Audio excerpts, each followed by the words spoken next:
There you go. Well, thank you so much for joining. We're going to get started on this town hall about the Connecticut budget and what is the truth in accounting. And we're going to be talking with the founder and CEO of Truth in Accounting. I am State Representative Kimberly Fiorello. I represent parts of Greenwich and Stamford, and I too am a taxpayer. And when I saw the report from Truth in Accounting that said every taxpayer in Connecticut owes $62,500, and in terms of our state budgeting and our taxpayer burden, Connecticut comes out number 50 out of the 50 states, I was very perturbed and concerned, and I desperately wanted to better understand what does this mean, because as a freshman legislator, I had just voted on a budget that everybody said was fantastic, and we'll go to that. But first, let me introduce who our guest is today. Let me keep letting folks in. Great. And I apologize, I don't have an aide, and I am managing the Zoom call on my own. So first, I'm going to introduce our speaker, and she has provided some slides to get the conversation going, to sort of set the table on how we should start to be thinking about the budget and accounting. And then we'll go into Q&A, and all I ask is that you raise your digital hand, and please turn your camera on when you ask your question. So our guest today is Sheila Weinberg, founder and CEO of Truth in Accounting, and she is zooming in with us from Chicago. Sheila is a CPA, and her mission is to compel governments to provide financial reports that are understandable, reliable, transparent, and correct. And since 2002, Ms. Weinberg has led Truth in Accounting's research initiatives, and I can't wait to share with you all Data Z. I think every citizen should know something called Data Z, which we'll walk through with Sheila near the end of our conversation. And through Truth in Accounting, they have a report called The Truth About Balanced Budgets, the financial state of the states, and the financial state of the union. Because of her expertise in governmental budgeting, Ms. Weinberg has testified before Federal Accounting Standards Advisory Board, FASAB, and the Government Accounting Standards Board, and numerous state legislatures. And lastly, her commentary on the federal budget, Social Security, Medicare, and other national issues shows up in national publications, USA Today, the Chicago Tribune, the Chicago Sun-Times, and she's a regular guest on local and national TV. So thank you so much, Sheila, for joining us. Oh, thanks for having me. I really appreciate it. And you mentioned that I testified before these really unknown boards, which is the Federal Accounting Standards Advisory Board and the Governmental Accounting Standards Board. And the reason I had to do that is because those are specific boards for the federal government and for state and local governments. They have their own boards on how they should report their numbers. Most people might know about the Financial Accounting Standards Board. They set standards for corporations, but the government doesn't want to live by those rules. So they've created their own boards to have their own accounting standards. Let's jump to your slides that you prepared specifically for. Let me first, if you don't mind, Kimberly, mention why we do the financial state of the states, if that's okay. Great. Yep, yeah, absolutely. So we started doing the annually, we do the financial state of the states. We do a financial snapshot of each and every single states, including Connecticut. And as Kimberly mentioned, Connecticut jumped ahead Illinois and New Jersey this year to be the worst state in the union because their pension liabilities increased, which we can get into later. We started doing the financial state of the states because this unknown board that is not the same board that corporations have to use, this GASB did not require state and local governments to put their pension liabilities on the face of their balance sheets. So we were like, oh my goodness, people, taxpayers, elected officials are making decisions without knowing the true liabilities of the government. So we went ahead and calculated dug through the financial reports, dug through the actuarial reports, dug through everything we could find, and recast their numbers as if those pension and retiree healthcare liabilities were on the face of their balance sheet. So we've been doing that since 2009, so we have some history. We retain that data in our data-z website there, which Kimberly mentioned. We will discuss hopefully a little bit later, but there you can go in. It's data-z.org. You can go in and compare Connecticut to other states using our data points, but using also 300, 500 demographic, economic, and other financial data. So yeah, Kimberly, so that's why we do the financial state of the states. The governments are now reporting the numbers a lot better, but there's still some issues. So we continue to do the financial state of the states. Well, we are so grateful. And one of the parts that I love so much about this job of being a state rep is I have had the opportunity to meet amazing people like yourself.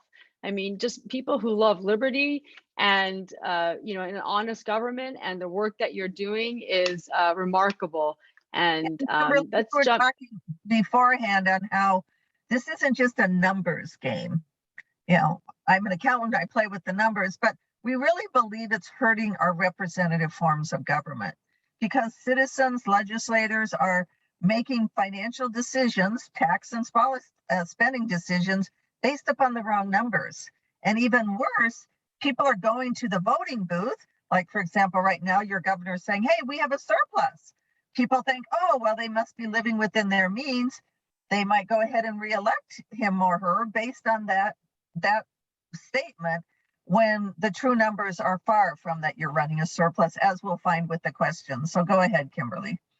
Okay, let's look to your questions, and I'll share my screen. I'm sorry I can't quite get all these things away, but we can look at the question here. So your first slide that you prepared for us is, in 2009, you had debt of 5,300. Since that time, you have balanced your budgets. How much debt do you have now?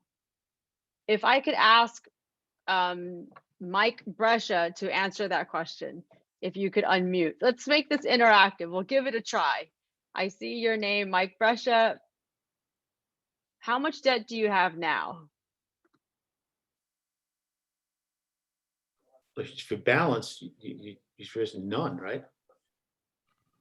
Yeah, that's a perfectly a good answer. You either have no debt because you've been paying it off. Some people say, well, you still have $5,300 because you haven't had extra money, but that's a perfectly good answer. So right now we're going over personal questions, and then we're going to flip it over to how the state handles these questions. Okay, thanks, Mike. Your credit card companies say your minimum monthly payments are $1,200, but you decide to pay only $753 per month. Would you consider your budget balanced? Would Alan Carlo care to answer if you could unmute and turn your camera on?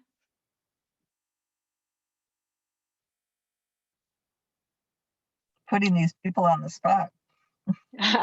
Or I could, maybe Irene, since you already have your camera on.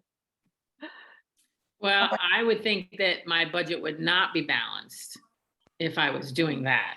And I certainly would be incurring even more debt if I was doing that. Yeah, if you're not paying the minimum payments, that, as you say, that gets you in a lot of trouble. Yeah.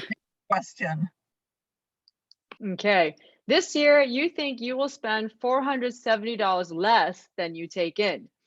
Your savings account has a balance of $4,500. Your bills, not including your mortgage, are $79,600, more than the money you have available to pay them. Do you actually have a surplus? How about Mr. Olean? Kevin?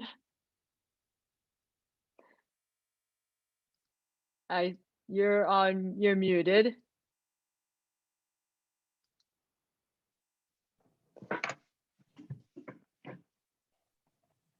Sorry, maybe it's harder to do this than I thought, but we could give it another shot. Does Dennis Crow want to answer? All right. So we're living in fantasy land here.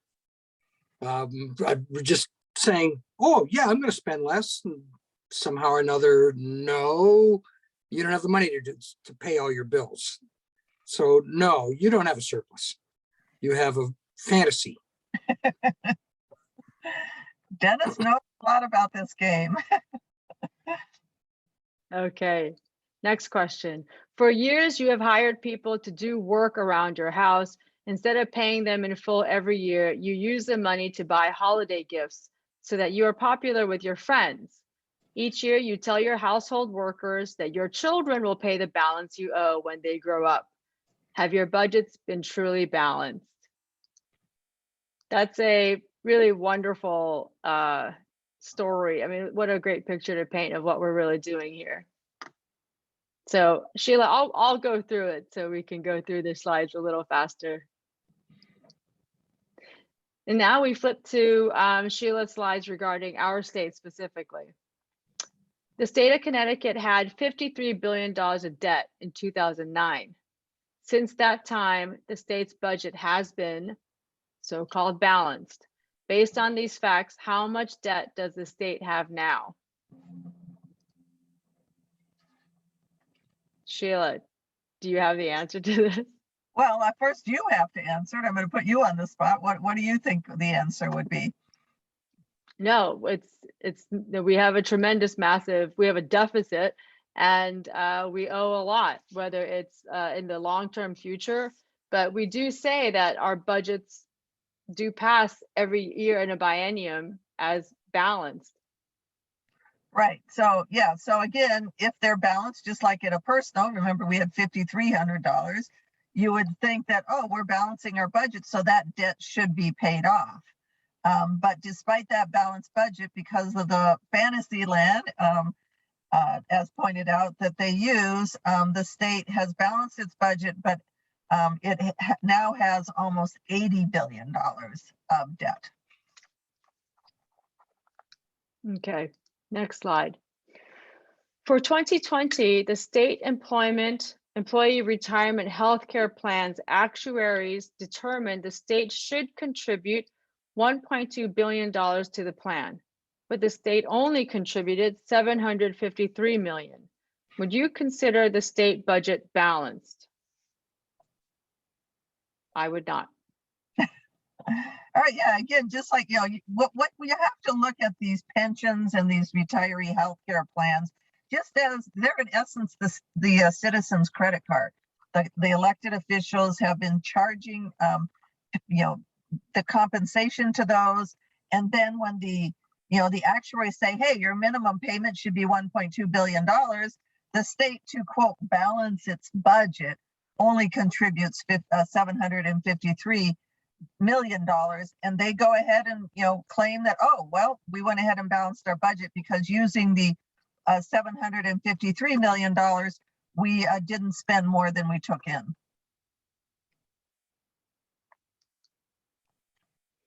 Connecticut is projected to spend $470 million less than it will take in. The state's rainy day fund has a balance of $4.5 billion. The state's bills, not including its capital debt, total nearly $80 billion more than the money the state has available to pay them. Does the state have a surplus? What do you think, Kimberly? Yeah, I don't think so. No. Yeah, and that the governor has, that's what the governor has said. He says that we have a surplus of, he told the Wall Street Journal, and I assume there in March that, the budget is balanced. In fact, we actually have $470 million surplus. But just ignore those credit card pension debt and the, and retiree healthcare debt. Just ignore that credit card debt. Just looking at our cash balance today, we have, quote, a surplus. And you guys are making spending and taxing decisions based on that you have a surplus. Right. And lastly, for decades, instead of paying state workers their total compensation in full every year, the legislators offer employees deferred benefits, including retirement benefits. Instead of properly funding the retirement benefits earned, the legislators use the money to pay for politically popular programs and benefits. Each year, the deferred compensation costs are pushed onto future taxpayers. Have past budgets been truly balanced? I think, again, the answer is no. Yep. We certainly wouldn't consider that in our own homes to be a balanced budget year Yeah, and after year.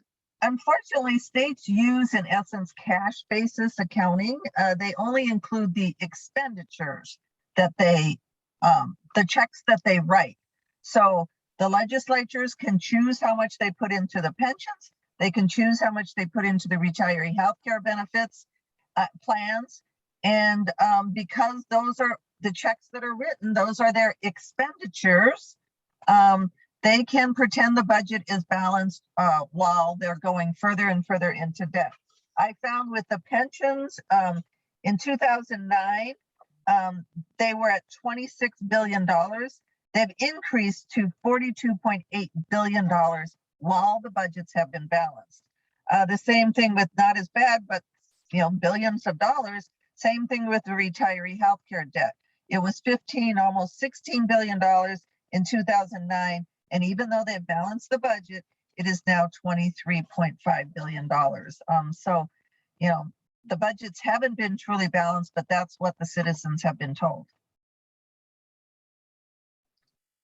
To that point, let me share an article here. We'll quickly look at this. So can you see this news article? Yes. Okay, let me just make sure that, okay, great. So here is this wonderful news. This is this year, the Senate gives final approval to the $46 billion state budget. This is $46 billion for 3.5 million residents. Overwhelmingly adopted this new budget. Let's see here. Senator Kathy Austin, I am extremely proud of this budget. What does it say? It's a 2-year budget. It does not touch the $3 billion plus rainy day fund. And it also leaves the state poised to deposit more than $1 billion in surplus funds from the outgoing budget into Connecticut's cash-starved pension funds. But the package does rely on $1.75 billion in federal COVID pandemic relief, which sets up a huge potential hole in state finances when the aid is exhausted in 2024. And what do our leaders say? There is much to celebrate here. An extraordinary achievement for the people of our state. What else? Okay, so that code, thinking of that code, they're saying, hey, we're getting $1.75 billion from the feds. And what they're going to do is they're going to, because they're going to go ahead and expand programs, provide more services and benefits. But once, it's kind of like you get an inheritance from your Uncle Sam. And he, and then you go ahead and increase your expenses, rent maybe a larger apartment. And then once Uncle Sam decides to not, that inheritance is spent, then you still have to pay the rent on the apartment. But now you don't have enough money. But that was a big achievement for the state. Well, certainly something that is coming clear in the call so far is that we do hear about the rainy day fund, growing, and that is good news for people. And we do hear about a budget surplus, and I am questioned about that. And I myself sometimes can get confused, but I think your slides have made clear what it means to have that surplus. It's like we have some more money in our bank account, but we're facing a massive credit card bill coming down. So am I feeling good? Yep. Think of the rainy day fund as your savings account. So I have money in this savings account and it's increasing. Again, I'm not paying even the minimum payment on my credit cards. So ignore that credit card debt, but I do have money in my savings account, but ignore my credit card debt. And that's what they're saying. Right.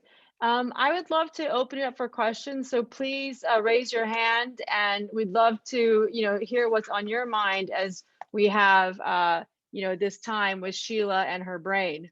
But Sheila, tell me about how we have something called the Employees Retirement Income Security Act, which was enacted to ask private companies, well, to really tell them that they must, fund employees' retirement income. But we don't have the same protection for public employees. No, unfortunately, that act had one line that excluded state and local governments. So just so to bring people up to speed, this employment, they call it ERISA, Employment Retirement Income Securities Act. During the 70s, like General Motors and everything had promised pension benefits, but they'd not gone ahead and properly funded those. So when those companies went bankrupt, the employees they were going to lose their pension. So they passed this law that said, if you're going to promise these benefits, you have to properly fund them. And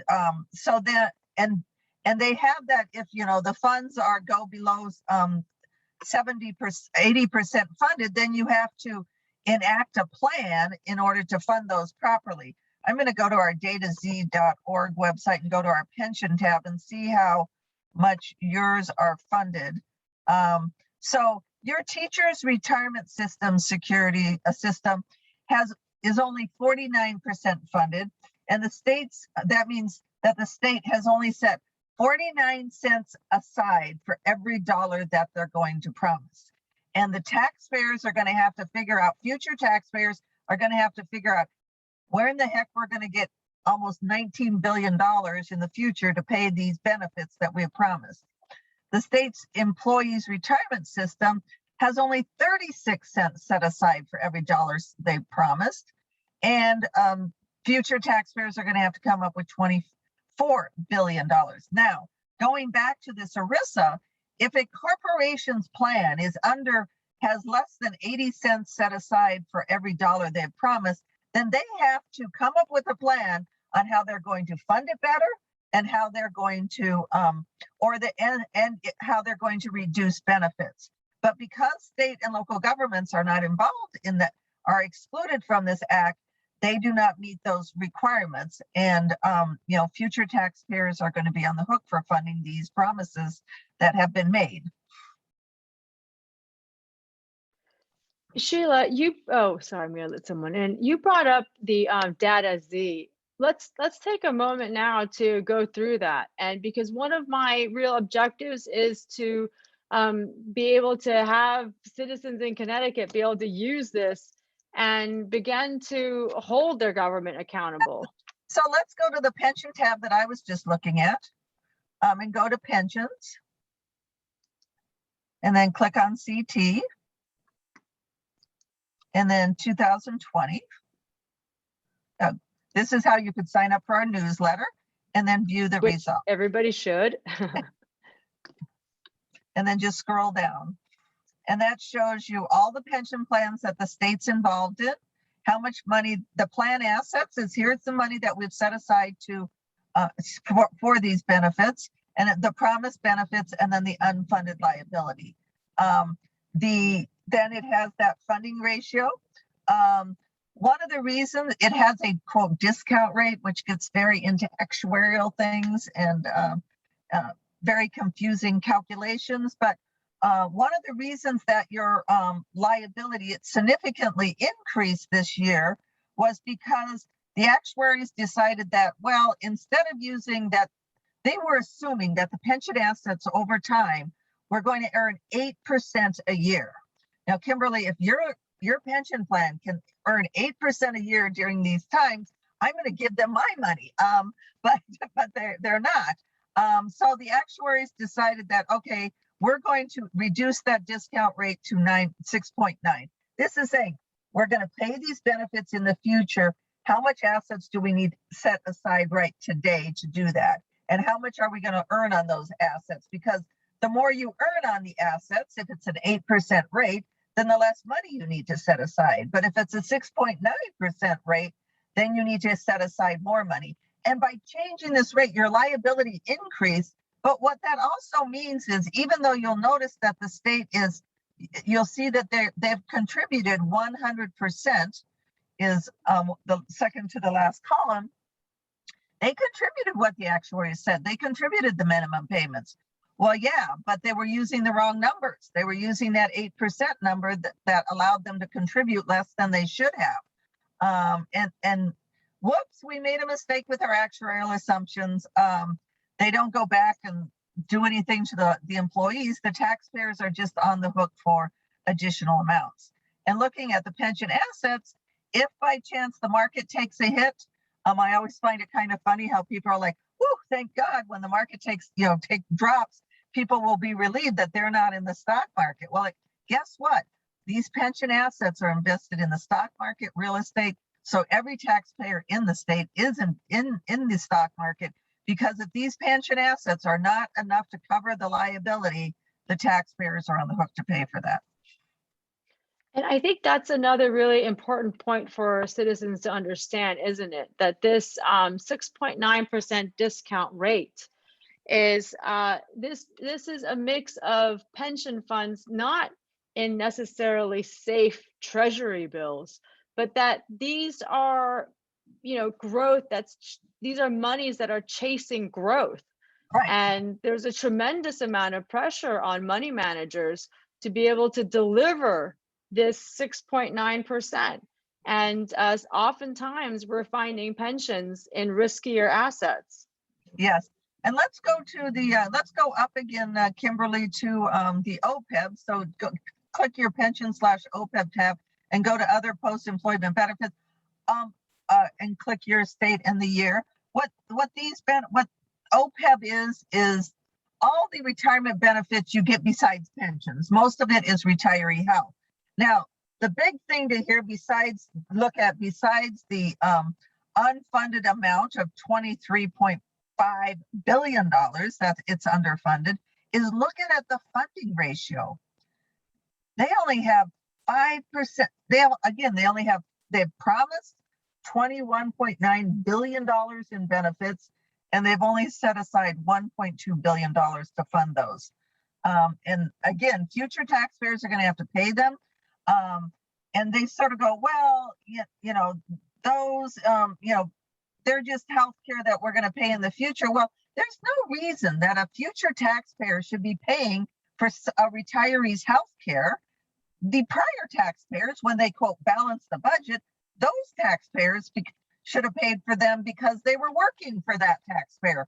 But they've gone ahead and promised these benefits, said the budget was balanced, but they're not putting money aside to fund them. And Sheila, when you looked at other states, if you could give us some comparatives so we can understand the state of our state, where do you find the funding percentages on OPEB? Well, let's go ahead and do a chart using I don't know the answer, but that's why we have data-Z. So go to your charts, a tab, create a a state chart, create your own state chart. Go ahead and click, okay, so you're Connecticut. What state would you like to compare this to? We love to compare ourselves to Massachusetts and maybe New York. Shall I click on highlight those? New York, New Jersey. And highlight Connecticut, of course. Okay. And then we could also highlight at the very lower right the 50 state average, so we can check out other states. Okay. Okay, now go down a little bit to our data series. So this is our Truth in Accounting data. Stop there. The OPEB, do you see in the second column, it says OPEB funding ratio. Just click on that and then scroll down. So just slow down a little, not too slow, but a little bit slow. This will give people a flavor of all the data we have in here. We have demographic data, population data, immigration data, Medicaid data, the legal environment. Sorry, lawyers in the room, we do find the more attorneys you have in a state, the worse financial state they are. We have education data. We have the worst state to live in, the best state to live in. After this seminar, go back and look at this and you can create all these charts. How the government's voted, We do find that, I think there've been articles written about our data where the more democratic a state is, the worse financial shape it is. Then we have economic data, unemployment data, labor force data, GDP data, right to work data, and just keep on going. And then we have financial data, revenue, keep on going, census data. And we're, oh, okay. And then go ahead and so then if you wanted to select all years, but we won't, you could select all the years, but let's just select 2020 because we've done, and then say generate a chart. And online, on demand, it would generate a chart for you. So let's see that. So the 50 state average is the one on the left. Let's hover over that and we can see the, hover over that line. Oh, Oops, no, sorry. that's all right. I like most charts. And hover over the 50. So the 50 state average is 21%. Honestly, I don't think that that's a fair number because I think there's a few states. What's the state that funds a lot? There's a few states that fund a lot. Most governments do not fund their retiree health care. Connecticut is on the left side. We'll notice that that's at the 5.1. Massachusetts, you can hover 5.8. New Jersey has minimal, very, less than 1% set aside. And New York is the same way. They only have 1.7%. So again, all these states are saying that they balance their budget, but they're not even paying the minimum. They've promised these benefits, but they're not even funding them properly, even though they're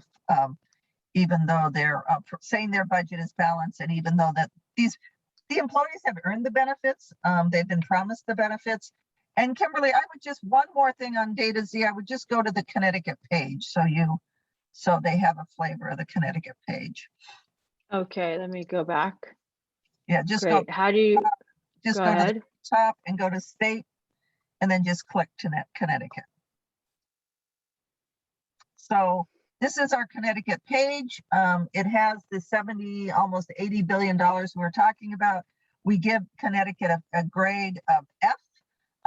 We started doing grades because, like your neighboring state, Vermont, they have a really great credit rating, but we give them an F because people do not understand that the credit rating has very, very little to do with the financial condition of a government.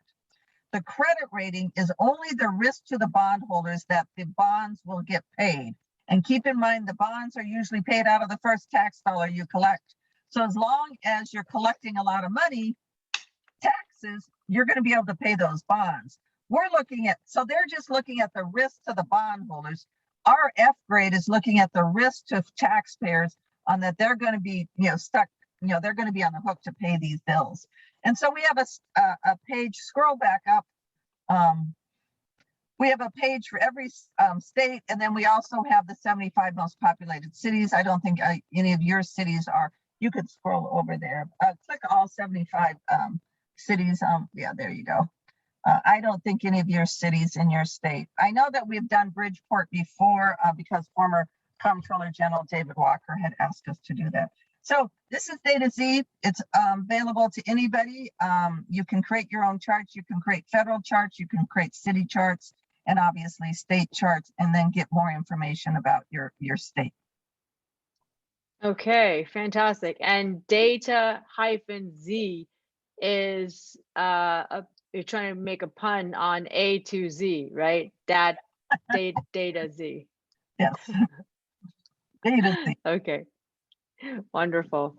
Well, this is, clearly you provide the tools. So citizens should be able to, understand and articulate in their own words.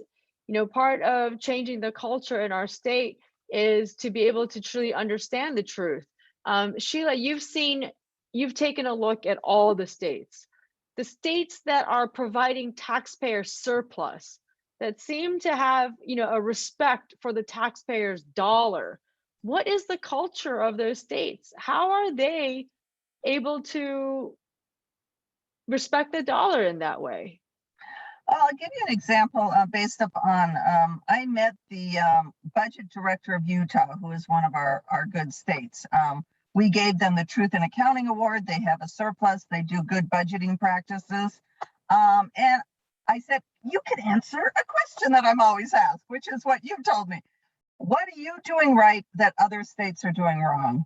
And she facetiously said, well, we do something here very unusual. We only promise the services and benefits that we can afford. And when they balance their budget, they truly include only the revenues that are earned. They're not including money that's transferred from other places. Here in my home state of Illinois, I'm not sure if you can do it in Connecticut, but I know at my home state of Illinois, they can borrow money. So when they borrowed money from the Federal Reserve, because they couldn't go to the bond market during this crisis because their credit was so bad, when they borrowed that money, they were in essence able to record that as revenue. And they were able to balance their budget using revenue. So Utah does not do that. They only include the taxes, the earned revenue, and then they include expenses. In business, we always talk about expenses. We don't talk about expenditures. So your balanced budget requirement says your revenue have to equal your expenditures. They need to change that so it says expenses. So it's all the costs that you incurred regardless of when they are paid. And now that you guys have quote passed this great budget, I would go back to the governor and the legislators who were proudly saying that, okay, well, yeah, you're saying that the budget's balanced. Did you fully fund your pensions? Did you fully fund your retiree healthcare benefits? And how much, tell me, how much additional debt are we incurring even though you have it balanced the budget?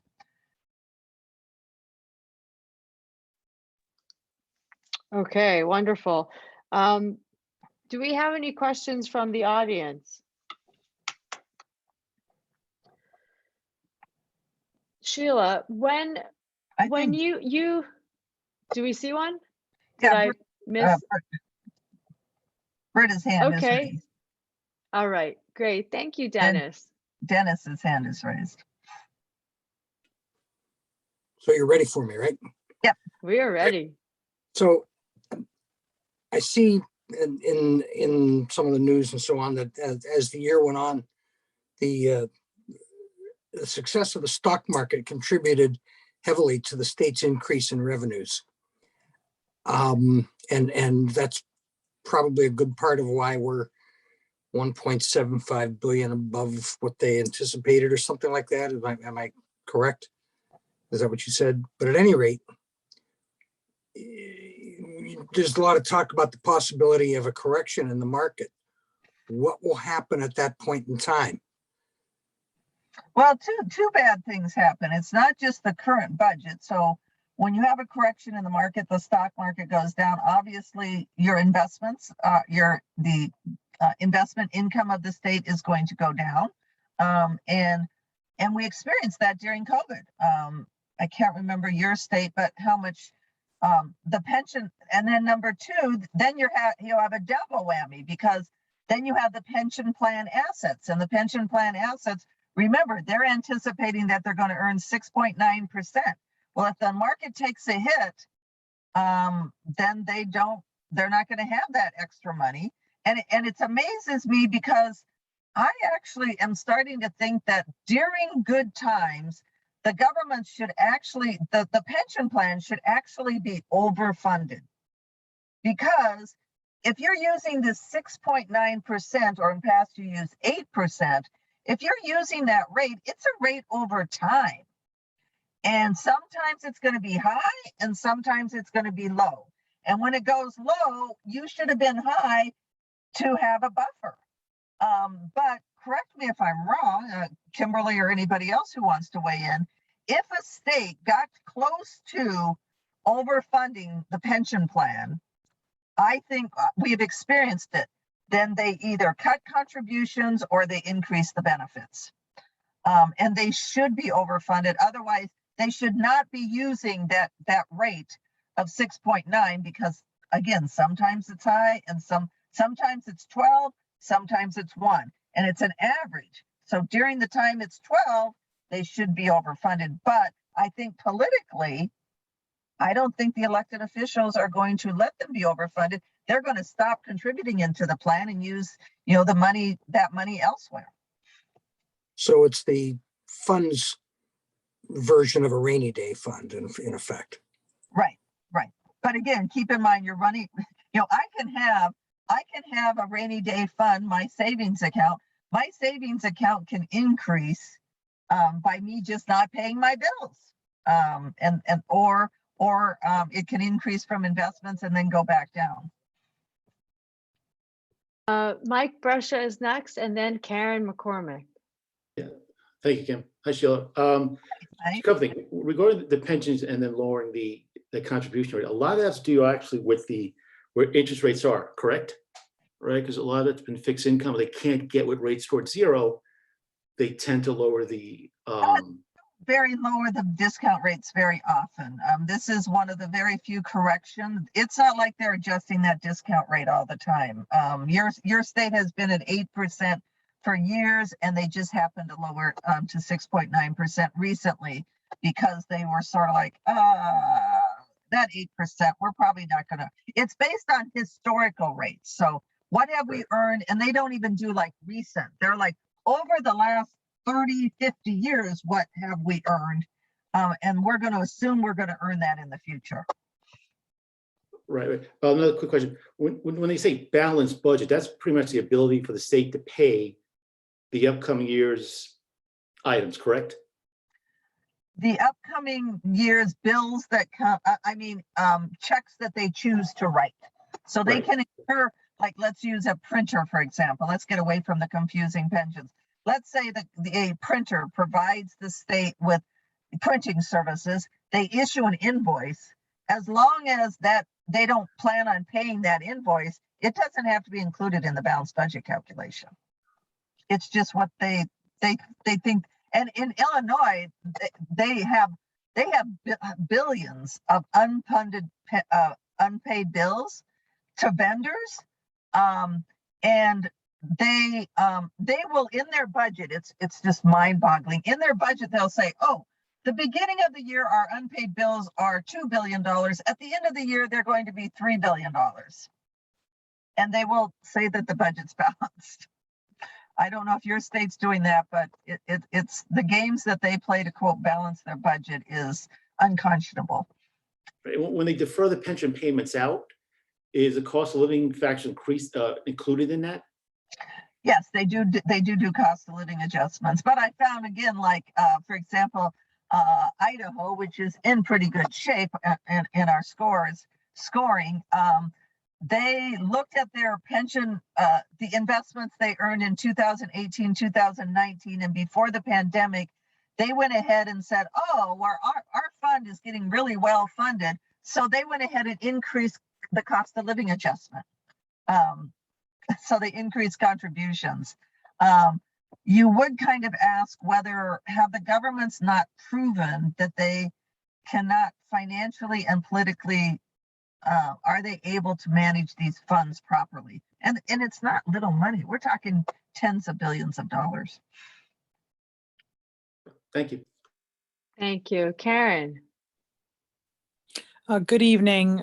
Thank you for hosting this opportunity for us to learn a little bit more about the ins and outs and tricks and pitfalls of government accounting. I guess I have actually three questions. One is, how, you may have said this, I had to zip off at one point for a few minutes, but how long have you been, Sheila, your organization been monitoring independently of the actual budgeting process, how states are balancing the budget or claiming to balance the budget? How many years have you been doing that? We've been doing that since 2002. So, 2009. So we've been doing it since then. Gotcha. And as far as Connecticut's concerned, and I'm not sure if you have the data handy on this, has this problem been getting progressively worse year over year in terms of the extension of more and more undisclosed credit, basically, which is off the balance sheet? Has that been getting worse year over year? Kimberly, I don't know if you want to go back to data Z. We could get a chart on that. If you want. Absolutely. Let's try that. We can. Okay. So go to Sorry. go to the Go ahead. charts again. Okay. create your own state chart. Let's do, you'll see where it says select multiple. You see where it's yellow there? Click that side because we'll do pensions. This allows you to, the other side allows you to do multiple states. This side allows you to do multiple data series. So we're going to click unfunded pension benefits. And then we're going to click unfunded retiree healthcare benefits. Yeah, right below that. Okay, and then just quickly scroll down the data series again. And then click on your state. And then select all. And then say create a chart. And let's go ahead and flip this one to what you did before, create a line chart. It's a little bit better picture. So it shows that in 2009, go by the, hover by the 2009, the blue line, which is your unfunded, that's the red line, the blue line, the unfunded pension liability. So in 2009, the unfunded pension liabilities was almost $16 billion. And then just follow that line up and you'll see that it's gone all the way up to $42 billion. So yes, it's slowly growing little by little. I don't even see that. I don't see that as slow growth. Actually, I see that as quite alarming. But as the words little by little were coming out, I'm like, that's probably not a good description. correct. We agree on that. So I guess my next question is, I'm an attorney by practice. Obviously, I'm not involved in accounting type stuff, but do a fair amount of pension valuations for divorce cases, in conjunction with actuaries. I review them. But I guess my question is, I'm blown away by the fact that, in every other, and again, this is sort of the obvious, but I just want to point it out, in every other aspect of our lives, right? There's truth in disclosing whether you buy a chainsaw at Home Depot or Lowe's. You've got all sorts of warning labels that this, contraption might cause you harm. There's all sorts of, caveats, footnotes, et cetera. I'm blown away by the fact that, the taxpayers of these states, and Connecticut in particular, are basically being sold a package of goods that's completely contrary to reality. And I don't know, I'm going to use the term, even though I'm as an attorney, I should know better, but I don't understand how this can actually be legal. I mean, how can this be permissible for a government to basically falsely advertise that they have spent the taxpayer money wisely? And I understand that this is all rhetorical because that's essentially why you're doing what you do. I'm just blown away by that fact, and that's why I'm on this call. It just boggles my mind. And honestly, when the SEC chairman was nominated, we thought maybe we could get people interested in this topic by saying, hey, SEC chairman, you should look at the municipal bond market.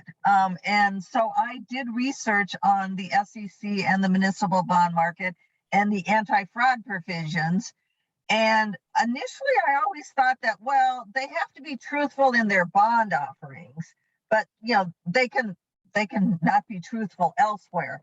But I did find a 2020 memo from the legal staff of the SEC saying that the anti-fraud provisions apply to any statement the governments make, whether the governor says we have a surplus, whether a legislature says we're doing well. It applies to any statement. So I'm dumbfounded, like, well, SEC, hello, step in. And then the other question that I have in relation to that memo is, why did they write that memo? What was the purpose? Were they warning them that they need to stop making these statements? I do not know. Karen, if you want a copy of that statement, just let Kimberly know and we'll get it to you. That would be great. And then my last question, I don't mean to hog the conversation here, is what can we do as little citizens here in our own little towns and communities throughout Connecticut? What, if anything, can we do to call attention to this huge, huge problem? Well, one, I would, write to your legislators. Two, if you want to work, I would love to work with you guys and get, op-eds in your local, or letters to the editors in your local papers, and just say, hey, you guys just said that you have a surplus, you balanced your budget. But but are you truly are you funding the pensions properly? Are you funding, how is the pension liability going up if you're properly funding them? Why aren't you, you balance the budget, but you didn't fund the retiree healthcare plan? So did you really balance the budget and just kind of alert legislators and reporters that, this craziness is going on? Yeah, I think the only problem with that is, as we've seen with a Democrat-controlled legislature and the governor's office, that they don't want to disclose that bad news to the very voters that they're trying to buy and sell. And I'm a little bit concerned that we can write to legislators, but until something changes with the actual voters and people out in the community are made aware, like you're saying, the op-ed pieces or the letters to the editor would really probably be the best route to go to inform people in very basic language. Because, you start talking about unfunded pension liabilities, Right. That's a complicated term for a lot of basic, people have a basic understanding. I think that basically it's a bait and switch on the budget, and in very basic terms, maybe we could all make an effort to write letters to the editor to inform our fellow citizens as to what's going on. This is outrageous. And it all boils down to the fact that we are living beyond our means when it comes to the government. And, I think the whole, obviously, funding pensions and public pension arena needs to be looked at, and God help us when it comes time to do that, because I don't see any responsible, I hate to say it, but Democrat politicians up in Hartford wanting to target that or attack that at all. But thank you for your time. Well, you're welcome. One thing is that unfortunately or unfortunately, probably unfortunately for me, but fortunately for you, Illinois provides oh, well, you have all these numbers. What is going to happen? Well, bad things are happening in Illinois already. I already mentioned that when we had the COVID crisis, Illinois could not go to the municipal bond market and get a reasonable interest rate in order to get emergency money. The Federal Reserve had to open up a special lending facility to allow Illinois to borrow that. The worst case scenario, because I know we want to get to Kevin's question is, if you're a state worker or a retired teacher or retired state employee or a current teacher, you're on the state's healthcare plan. And when you go to the doctor, they're going to give you two choices. A lot of doctors will not take the state credit. So if you need a shot or you need services, the employees and the teachers and the retired people have to pay up front. If you have a big surgery, they will let you go ahead with it. But once the state doesn't pay the doctor or the hospital for months upon end, because Illinois doesn't pay its bills for 6 to 18 months, then the doctor and hospital will make you go on a payment plan. I think that's the most outrageous example of here's something bad that happens if you continue down this bad road that you're going down. I don't have a raised hand, but I would say Ponzi scheme and lying to the people. And if the unions would be honest with their constituents, they would make this out and tell them. Why doesn't the police union, the teachers union, and the rest of them explain to their people what it is? Yeah. And, I just think it's, as I say, it's messing up our representative forms of government. You mentioned that Democratic people are in control there. Well, would have they gotten reelected or elected if people knew that this was going on? If they would have had to truly balance their budget and they would have had to raise taxes to cover the spending, or if they would have had to cut spending to match taxes, would they have gotten really reelected? It's really messing with your representative form of government there. Lying is a state of affairs with the government. Yeah. Thank you, Edward. Thank you, Kevin, for your patience. We'll go to you next. Go ahead, Kevin.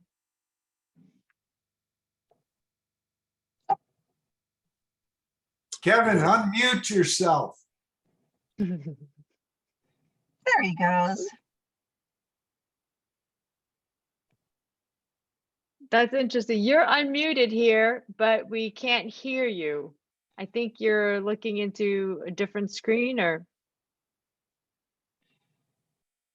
You could have put it in your question in the chat feature if you wanted to do that.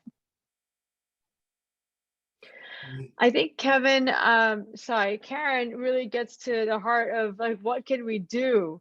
And in so many instances, that's what each of us citizens wants to know. Like, it's just me, what can I do? And I feel that us talking to Sheila and getting on this kind of Zoom and informing ourselves and being able to put in our own words, our understanding of the budget, if we can get that done in this call, then when the call is finished, you can go off and tell your friends, tell your spouses about the budget as you understand it in Connecticut. And then you can also write op-eds. But this is a long game, and this is about changing the culture. We have some terrible habits in spending in Connecticut. And in my first year as a freshman legislator, we passed baby bonds. We're the only state in the union to have baby bonds. And that is, taxpayers creating a trust fund for a category of children born. And that's more spending.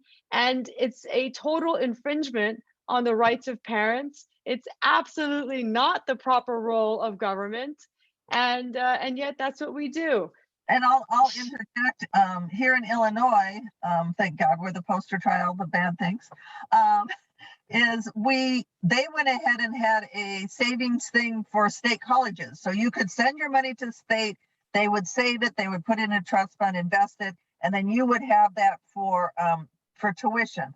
Well, after like 5 years, that money was so mismanaged that system collapsed. And I don't know if they even offer it anymore because it was just so mismanaged. And I would say, if the one thing you can do also is you can go on to that Data Z website. You can click on that Connecticut page. And if you click on that report that's at the very top, you can make that a PDF file. That will create a PDF file. So you can, pass that around. You can print it to your friends. We have candidates who print that and put it in their literature. Again, while they're saying they're balancing the budget, just say, well, or they have the surplus is what drives me the most crazy. It's like, because correct me if I'm wrong, Kimberly, when somebody tells me they have a surplus, I think they have extra money. Isn't that what you hear also? Absolutely. And I think it's money the government should return to the people if we've got that surplus. Right. And they don't have, they're $80 billion in the hole. They don't have a surplus, but they made all of these tax and spending policies during the current budget based upon, we're going to have a surplus, and it's just unconscionable. Do we have any more last questions as we have come to the end of the hour with Sheila? We could try Kevin one more time. I don't know, maybe. Sheila, does it ultimately come to the idea that we make promises that we don't want to pay for, and also that politicians are buying votes? Yes. And right, and as citizens, they're buying it with our dollars. What are some of your parting thoughts on $62,500? The next state is like 40,000 something. Massachusetts is at 30,000. Connecticut at 62,500. When you see that, and you are an accountant, you see numbers for states, all year long, what is your message to Connecticut residents? Is this like alarm bells? Is it, what do you say to us? That's why you get an F, because you have this large number. People have to look at it as an additional credit card. The state has given them an additional credit card of $62,500 that they're going to have to pay taxes in the future. They're not going to receive any related government services or benefits for those taxes. Those are things that the state has already spent. They've already incurred these pension and and retiree healthcare credit card debt, and the taxpayers are just going to have to pay for it. And then again, the most alarming is just that citizens are, and even legislators are, making decisions based upon the wrong information. We have a surplus, so therefore, if I have a surplus, then I'm going to go out and buy something, or I'm going to go on a vacation. But if I really knew that I had tons of credit card debt, I wouldn't do that. But the citizens and even some of the legislators don't know that the case isn't that they have a surplus. They're really billions of dollars in debt. And isn't there a way to escape this, Sheila? We just pick up and move, right? Yes, we do find that the outward migration, you can go on our Data Z website again and find that the states that are in worse shape, people are walking with their feet. But the problem with that is, I think then you leave people, because some people do need government services and benefits, and you leave those people here. You lose the tax base. You get into a pre-bankruptcy Detroit. But I would encourage people to go to our Data-Z so you know where your state stands. And also, you saw there that you can sign up for a daily email that we send out. It's called Morning Call. It comes from our research director, Bill Bergman, and he aggregates, that's that fancy computer term, internet term. He aggregates federal, state, and local government budgeting and accounting stories. And then we also use it when we announce our financial state of the state. We're going to do the transparency score within the next month. How transparent was your audited financial report? So that will be announced in that too. So you can either get a hold of Kimberly, give her your email, or go to our website. And I believe at the bottom of our Truth in Accounting website, there is a way to sign up for it. Or honestly, when you get in there, it will periodically pop up and ask you to sign up for it. And then the ending with really bad news. I hate to do this, but the federal government is just, each taxpayer's share of that debt is more than $400,000. So, but you have to add that up to. Which, you know what, that Sheila, that points to what is not bad news, which is the folks who are on this call. We're the folks who haven't left Connecticut. We have also, we had recent headlines months ago from Warren Buffett warning businesses to look at unfunded liabilities. And he mentioned our state specifically, and to not go to states like ours. But there are people here, myself and everyone on this call, we love the States. We've traveled and we happen to love, living in New England. We love what Connecticut has to offer. And you also bring up the point that ultimately there is no escape because of how the federal government is disrespecting the dollar. So I think the solution is simply what Karen pointed to, and I hope everyone on this call is getting, is that we as citizens have to have a more passionate understanding of how the dollar is being disrespected. And we have to take great righteous offense that we have politicians who paint a beautiful picture, and yet the truth is totally the opposite, whether it's our guys going to Washington or the folks right here in Hartford. But I think that is our call to action, Sheila. And thank God for groups like yourself. Oh, you're welcome. And as I said, I'll be happy, if people want to contact me through Kimberly, I'll be happy to help them write something in their local paper, and something short and sweet, and to get the word out. That's our whole mission, is just to educate the citizens with truthful and understandable information. Absolutely. Education Well, is barring any questions, I'm so sorry, Kevin, your hand is still up, but we can't hear you. So thank you so much, everyone. Thank you, Sheila, for your time. And thank you for joining us from Chicago. Thank you, everyone on the call. Have a good evening. Thank you. well. Bye. Thanks.